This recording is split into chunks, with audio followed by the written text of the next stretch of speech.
Ethiopia, land of origins, legends, and living history. Few places on earth can claim a story as grand, layered, and resilient as Ethiopia. Perched in the Horn of Africa, this is a country that doesn't just tell history, it is history. From prehistoric fossils to ancient empires, from dramatic volcanic landscapes to bustling megacities, Ethiopia is one of the world's most fascinating cultural and natural mosaics. Geography and borders. Ethiopia is the second most populous nation in Africa, after Nigeria, and the most populous landlocked country in the world, with over 120 million people. It borders 6 countries, Eritrea to the north, Djibouti and Somalia to the east, Kenya to the south, and Sudan and South Sudan to the west.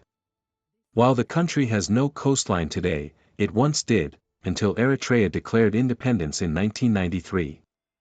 Since then, Ethiopia's access to the sea depends heavily on its close ties with Djibouti, which serves as its maritime gateway.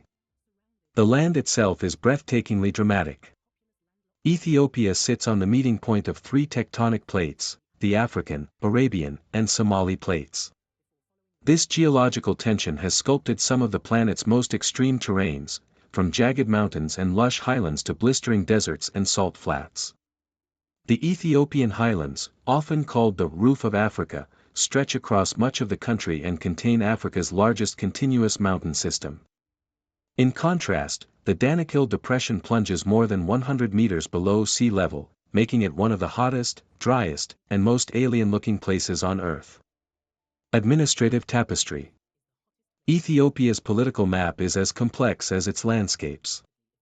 The nation is divided into 11 federal units, 10 ethnically based regional states, called kilolok, and 2 chartered cities. This system emerged in 1995, after decades of internal struggles, and granted regions wide autonomy. According to the Constitution, these states even hold the legal right to secede, a clause that has fueled debates and occasional tensions, especially in regions like Tigray. Addis Ababa, the capital, sits at the country's heart. Its name means new flower in Amharic, and it truly blossoms as Ethiopia's political, economic, and cultural hub.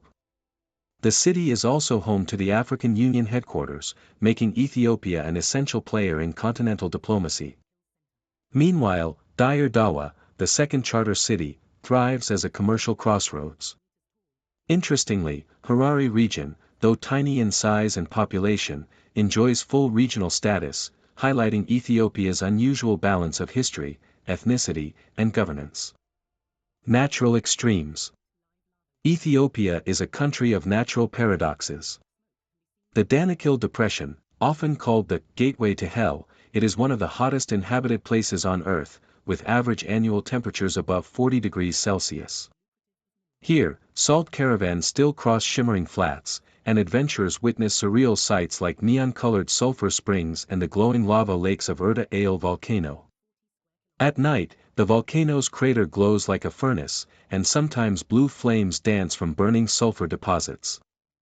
The Simien Mountains, a UNESCO World Heritage Site, these jagged peaks are home to Ras Dashen, Ethiopia's highest mountain at 4,550 meters. They shelter unique wildlife such as the Gelada baboon, the Walia ibex, and the rare Ethiopian wolf. Lake Tana and the Blue Nile. Lake Tana, Ethiopia's largest lake, is dotted with centuries-old monasteries and is the source of the Blue Nile, which thunders over the Tiz Isset Falls before joining the White Nile in Sudan. The Rift Valley, splitting through Ethiopia, it is lined with fertile farmlands, volcanic lakes, and hot springs, sustaining both people and an incredible variety of wildlife. Ethiopia's climate mirrors its landscapes. The lowlands burn with heat, while the highlands enjoy cool, temperate weather, earning the nickname, the land of 13 months of sunshine. Culture and people. Ethiopia is one of the most culturally diverse countries on Earth. Over 80 ethnic groups live here, each with their own languages, traditions, and identities. The Oromo are the largest group, making up about a third of the population. The Amhara follow closely, with around 30%. Other major groups include the Somali, Tigray, Sidama, and dozens more, especially in the incredibly diverse southern nations region. Ethiopians take immense pride in their heritage. The Amharic language uses the ancient Guizi script, one of the very few indigenous writing systems still in use in Africa. The Oromo, Somali, and other groups often use Latin-based scripts. Hairstyles, traditional clothing, music, and dance vary dramatically across regions, but together they form a cultural symphony. One striking example is the traditional Amhara women's dance, where long braids whip rhythmically in circles. In the Omo Valley, tribes like the Mursi, Hamar, and Karo display body painting, lip plates, and elaborate beadwork, fascinating anthropologists and travelers alike. Religion and spiritual heritage. Ethiopia is one of the few places in the world where Christianity, Islam, and Judaism have coexisted for centuries. Christianity. Ethiopia was one of the first nations to adopt Christianity officially in the 4th century, under the Kingdom of Aksum. The Ethiopian Orthodox Church remains central to national identity, with its own unique traditions, liturgy, and fasting rituals. Lalabella's rock-hewn churches, carved entirely from stone, are considered one of the wonders of the medieval world. Islam. The city of Harar is regarded as the 4th holiest city in Islam, housing 82 mosques and over 100 shrines. Its old walls and narrow alleys echo centuries of devotion and learning. Judaism. Ethiopia is also home to one of the oldest Jewish communities, known as the Beta Israel. Many were airlifted to Israel in dramatic operations during the late 20th century, but their heritage remains part of Ethiopia's identity. A different clock. Ethiopia doesn't just tell its own story, it keeps its own time. The Ethiopian calendar runs about 7 years behind the Gregorian calendar, with 13 months, 12 months of 30 days, plus a short 13th month of 5 or 6 days. New Year's Day falls in September, celebrated with dancing, feasting, and bright yellow daisies that symbolize rebirth. Even the daily clock runs differently. In rural Ethiopia, people count hours from sunrise, so 7 a.m. by Western reckoning is 1 o'clock in local time. History of defiance and leadership. Unlike almost every other African country, Ethiopia successfully resisted European colonization. The defining moment came at the Battle of Adwa in 1896, when Emperor Menelik II's forces defeated Italy's invading army. This victory inspired anti-colonial movements across the continent. Ethiopia remained a symbol of African independence, though it faced internal struggles.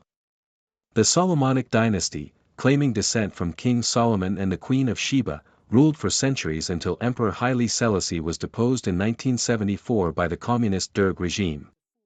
Later, a federal system replaced the Derg, shaping modern Ethiopia.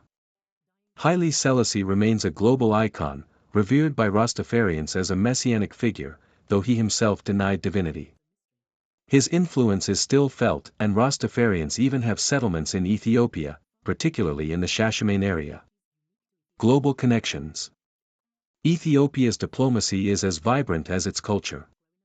It is the seat of the African Union and a hub for peacekeeping missions. It has strong ties with both the United States and China, the U.S. providing aid and military cooperation, while China invests heavily in infrastructure. Relations with neighbors are a blend of cooperation and complexity. Egypt and Ethiopia share a delicate relationship, largely centered on the Nile waters and Ethiopia's massive Grand Renaissance Dam. Djibouti is Ethiopia's economic lifeline to the sea. Sudan, Kenya, and Somalia remain crucial partners, despite occasional border tensions. Conclusion. Ethiopia is more than a nation, it is a world in itself. It is the land where humankind began, where empires flourished, where faiths intertwined, and where mountains and deserts stand as monuments to time itself. It is a land that never surrendered to colonial rule, a country that celebrates 13 months of sunshine, and a people who carry their ancient traditions proudly into the modern age. To understand Ethiopia is to glimpse the essence of human endurance and creativity, a story written in stone, in song, in script, and in spirit.